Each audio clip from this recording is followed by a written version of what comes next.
Salam pemirsa, 18 Maret 2025, dalam operasi militer yang semakin intensif, Perdana Menteri Israel, Benyamin Netanyahu, bersama Menteri Pertahanan Israel, Katz, telah memerintahkan serangan udara besar-besaran ke koridor Gaza pada dini hari tanggal 18 Maret 2025. Operasi ini dilakukan setelah serangkaian konsultasi dengan pemerintah Amerika Serikat, menurut konfirmasi dari Gedung Putih. Operasi militer Israel di Gaza. Dalam pernyataan resmi yang dikeluarkan oleh kantor Perdana Menteri Israel, disebutkan bahwa Hamas secara konsisten menolak untuk membebaskan sandera yang ditahan serta mengabaikan setiap usulan dari utusan khusus Amerika, termasuk Steve Witkoff dan mediator lainnya. Sebagai respon, Netanyahu menyatakan bahwa Israel akan mengambil tindakan militer yang tegas terhadap Hamas. Dalam serangan udara tersebut, menurut keterangan militer Israel, sasaran yang menjadi target adalah para komandan menengah, pimpinan tertinggi Hamas, infrastruktur penting, dan puluhan target strategis lainnya. Hasil serangan ini cukup signifikan dengan mengakibatkan setidaknya 330 korban jiwa. Informasi terbaru mengonfirmasi bahwa 5 komandan senior Hamas telah berhasil dieliminasi, ditambah dengan meninggalnya seorang pejabat senior bernama Mahmoud Abu Watfa dan juru bicara organisasi Jihad Islam Abu Hamzah.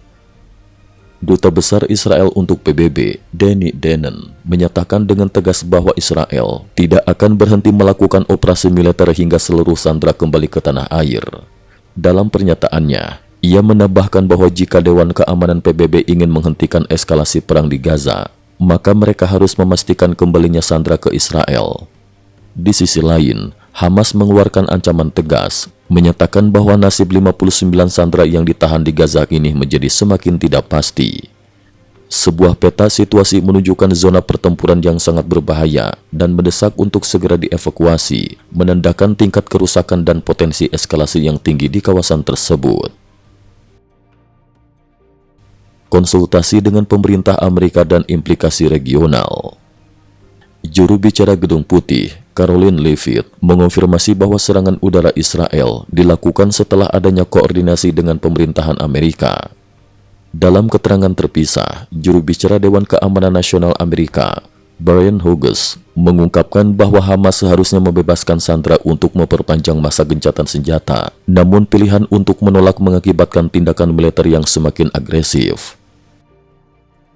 Aksi militer Amerika Serikat dan ancaman terhadap Houthi.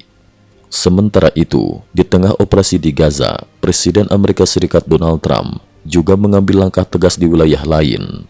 Pada tanggal 18 Maret 2025, militer yang mendukung aksi terhadap Houthi mengeluarkan pernyataan bahwa dalam 48 jam terakhir telah dilakukan serangan untuk ketiga kalinya terhadap kapal induk Amerika, USS Truman. Houthi juga melancarkan serangan rudal jelajah ke kapal perusak Amerika lainnya di Laut Merah, serta menggunakan 4 pesawat tanpa awak. Menteri Luar Negeri Houthi, Jamal Amir, menyatakan bahwa mereka tidak akan menghentikan serangan terhadap kapal-kapal Israel di Laut Merah. Pernyataan ini menandai eskalasi konflik yang semakin kompleks, di mana Houthi kini secara terbuka menyatakan bahwa mereka tengah berperang dengan Amerika Serikat dengan potensi eskalasi yang besar. Sejak tanggal 15 Maret 2025, militer Amerika telah melakukan setidaknya 47 serangan udara terhadap Houthi dengan sasaran ibu kota Sanaa dan 7 provinsi lainnya.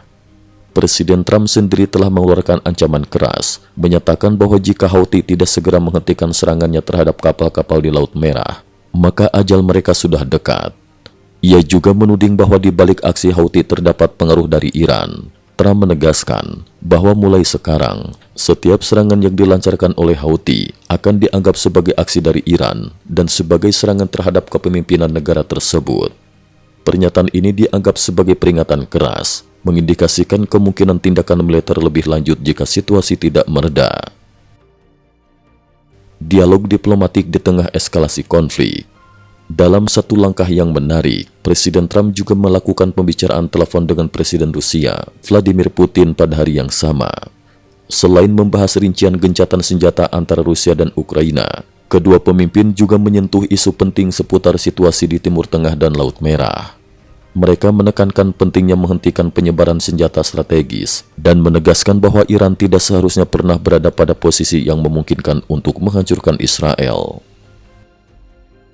Kesimpulan, Kombinasi dari serangan udara Israel di Gaza dan aksi militer yang diarahkan Amerika Serikat terhadap Houthi menandakan peningkatan ketegangan yang dapat berujung pada eskalasi lebih lanjut di kawasan tersebut.